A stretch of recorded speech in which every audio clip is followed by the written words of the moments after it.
Up with education, down, down with deportation. Up with education, down, down with deportation. There are rallies and marches like this on almost every campus in the state as we draw closer to Election Day.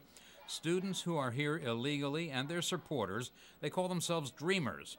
They're trying to garner support for legislation that will allow them to pay in-state tuition rates under certain conditions. The legislation is called the DREAM Act. I graduated from high school in 2010 and did attended a one semester community college. Unfortunately, I was paying out of state tuition, so because of that, I couldn't continue my education, and ever since then, I haven't been able to return because of that. I want to be a pediatrician, and with the DREAM Act, it will be possible to continue my education. The mighty, mighty dreamers. When we go to the polls next month, we will be asked to approve or turn down a measure that would allow in-state tuition fees at community colleges for students who are undocumented but have been going to Maryland high school for at least 3 years, graduated, and whose parents have filed income taxes. The measure was hotly debated during the 2011 session. Opponents argued it would be costly and would take away space from students who are here legally.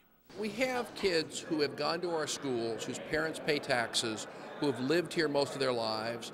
They've studied hard, they've worked hard, they're qualified to go to college, and like other residents of the state, they ought to be able to afford to go to college. I believe this is about a $50 million budget buster because we're talking about a state subsidy that the taxpayers have to pay for. That's what in-state tuition actually is. These are 4 youngsters who have gone through school in Maryland and who have lived here.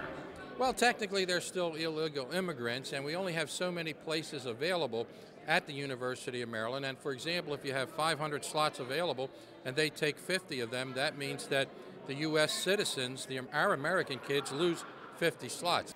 After the governor signed the bill, it was the subject of a statewide petition drive from those opposed, and enough signatures were gathered to get it on this year's ballot. And so it is question 4 on the statewide ballot. Delegate Neil Parrott spearheaded the petition drive. What we're doing by these types of laws is encouraging more and more people who are illegal to come to the state, which is going to cost Marylanders more and more money. We just can't afford it, and we've got to stop. And this is a good place where we can stop right now, and looking forward to November 2012 when the people of Maryland make a huge statement and say, no, we're not going to support this legislation. You feel pretty confident that's going to happen? I do. They graduate from our high schools. We've invested in them. They're graduating at the top of their class. We're not the first state to do it. Many other states have done it. And I think it's sound and reasonable piece of legislation that's going to benefit the state of Maryland. The opponents are saying they're not even supposed to be here. Well, they should tell that to the Supreme Court, because the Supreme Court says that they're allowed to go to our schools, K through 12. We invest in them, and they're making the state of Maryland a great place to live. We have a very important election coming up. If the question passes, it will mean that the eligible students will be able to pay in-state tuition at community colleges only. And only after they get 60 credits there will they be able to transfer them to a 4-year institution. I came to the United States when I was 11, and I believe this country is like my home now.